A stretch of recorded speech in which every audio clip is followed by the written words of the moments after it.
afternoon. I'm Shawnee Au, and this is One News Now.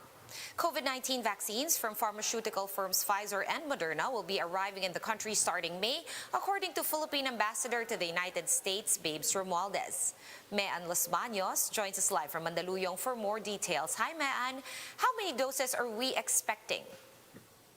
Okay, good afternoon, Sean. As per Ambassador Romualdez, we are expecting at least 20 million doses of Moderna and Pfizer vaccines from the U.S. by around June 15 up to the end of the year. But it was actually Ambassador Carlos Sorreta who gave an update during the palace briefing this afternoon. He said they are expecting for the first tranche 20,000 Gamaleya Sputnik V vaccines that will arrive in the country. After which, Sean, around 500,000 doses are expected to be delivered, and then 20 million doses before the end of the year. And Ambassador Sorreta said the reason that the first tranche is only 20,000 is to make sure that we can comply with the temperature requirement because they will not deliver unless they are satisfied with the logistical side. Sean? All right, that's actually very comforting to hear, Mean. Now, is there any update now about any other of the vaccines, specifically Russia's Sputnik V vaccine?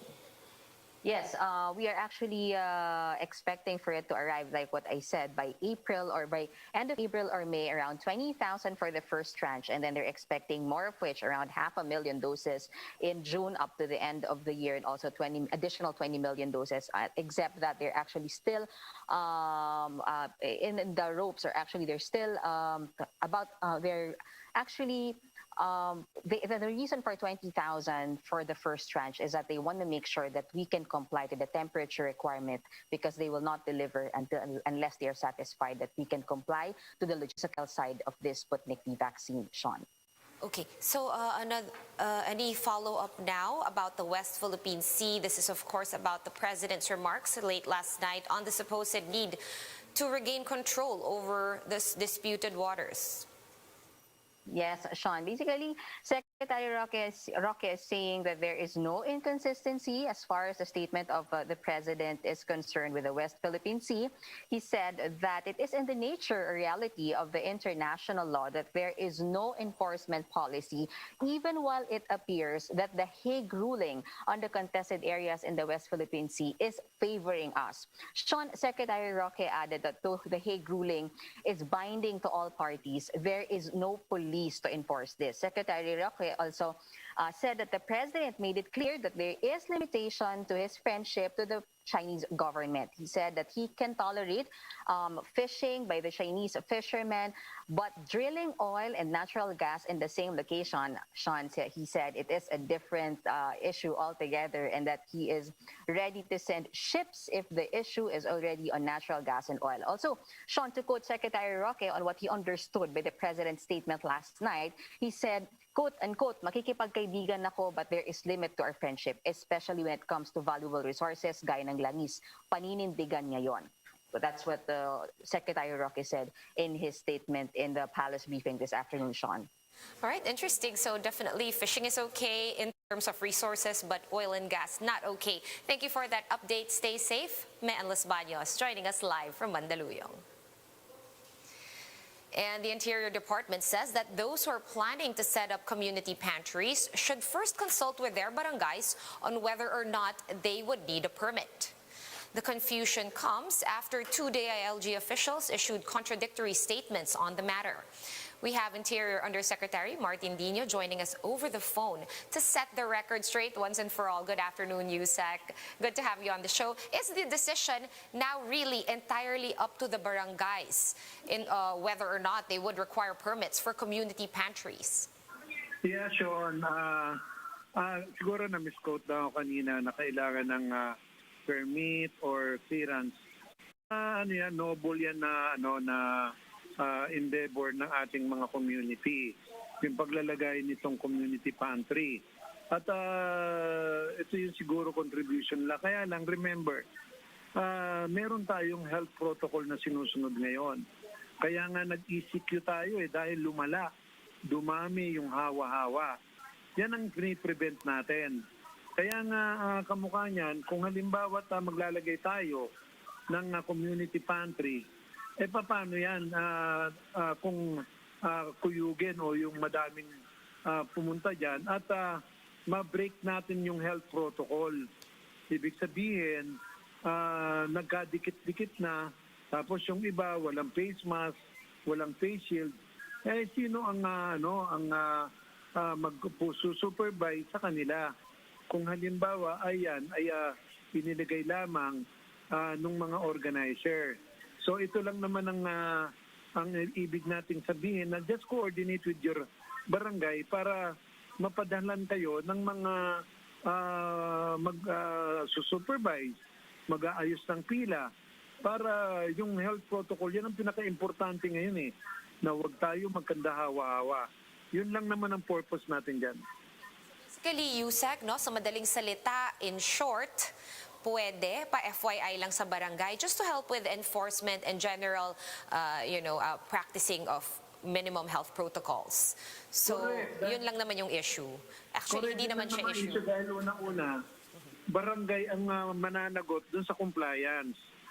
Just in case na makuha na ng video yan, na halimbawa nagsiksikan dyan, o kaya nag-agawan or kung whatever, ang mananagot dyan yung barangay. Dahil kailangan yung compliance ng ating mga community, ng residente, ay masusunod. Kaya kung pwede, makipag-coordinate lang sa barangay para mabantayan. Alam mo ba ngayon na nag-viral yung merong 6 na babae, kinuha nila lahat nung nandun sa pantry. May dala silang eco bag pero kuwang-kuwa sa video na talagang nilimas nila. So yung mga gantong insidente, paano na to, di ba? Tapos yung mga nagbababa na magdo-donate, paano yung kuha nun. So ito lang yung gusto nating iparating doon sa ating mga organizer ng community pantries. Kasi ngayon, pati nagbe-birthday, pati nag-anniversary, nagpapamigay na sila ng mga pagkain. Maganda yan.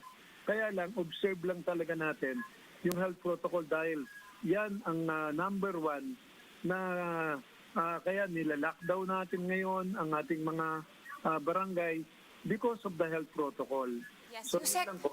Yeah, Yusek Mart, linawin ko lang po, no, kasi sabi rin ni Secretary Anyo kanina, or naglabas nga siya ng statement saying that the organizers of these community pantries should consult with the concerned barangays if such permits are required or permission is required. So, ano kayang ibig sabihin nito? May mga iilang barangay ba dyan na talagang nagre-require ng permit to your experience, or baka nabalitaan ninyo since marami nang umusbong na community pantries? Correct. Dahil noon, may mga organization na may daladalang mga relief goods.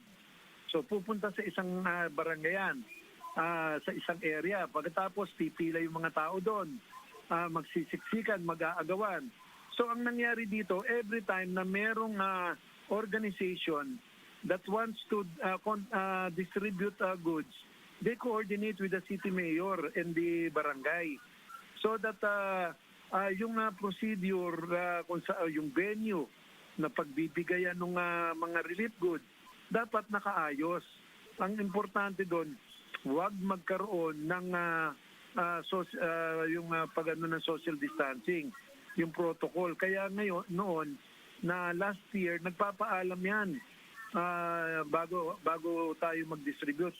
Even kahit ng bagyo, ino-observe pa rin natin ang health protocol sa distribution ng pagkain kahit na nasa evacuation center. So ganun katindi yung pagtanaw natin na sa observance at saka nitong protocol. At remember, a person responsible for that is the barangay.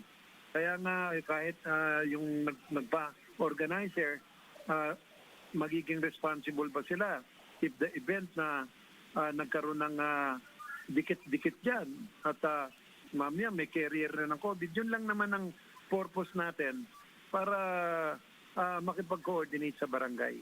Yes, thank you so much for making that clear, Yusek Martin. Now, maraming nagsasabi no, na kaya nga nagyayari or nagiging sikat ang community pantries or pagsaset up ng mga ito is because mabagal nga ang rollout ng ayuda per LGU.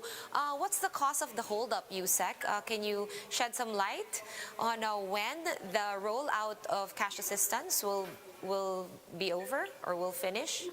Okay, yung cash assistance niyan, the same dun sa first tranche. If you remember, during the first tranche, ang payroll ay ginagawa ng city treasurer at saka ng municipal treasurer.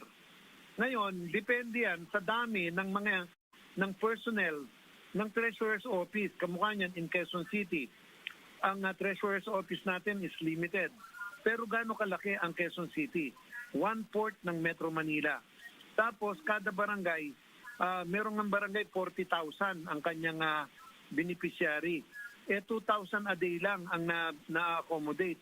Kailan pa matatapos yan? Kaya nga, si Mayor Joy, in-extend na ng DILG, ng DSWD, yung pamimigay dito sa Quezon City. Tapos, meron namang iba-ibang scheme yan. Kung kukonti lang ang beneficiary mo, pwedeng i-house to house. Pero kung napakarami niyan, talagang nasa desisyon ng mayor kung gagamitin niya yung barangay kasi mga kailangan nakaban yan dahil may accountability sa pagbibigay ng pera. So ayun yan. All right. One last issue na lang to clarify with you, Yusek Martin. So, kahapon nga, nagsara nga yung original na community pantry dyan sa may Maginhawa Street sa Teachers Village, QC. Dahil daw sa issue ng red tagging, is there any resolution na to this matter? Has this been put to bed? Oo, sinabi na nga ni Secretary Anyo na pinagbabawalan niya na yung mga pulis natin kung halimbawang may ganyan. Pero ako, ang tingin ko dyan, dahil inadvertise ng mga TV station yung Maginhawa. Ang nangyari, yung mga malalapit na barangay dyan, talagang nilusob, pinuntahan na talaga yan.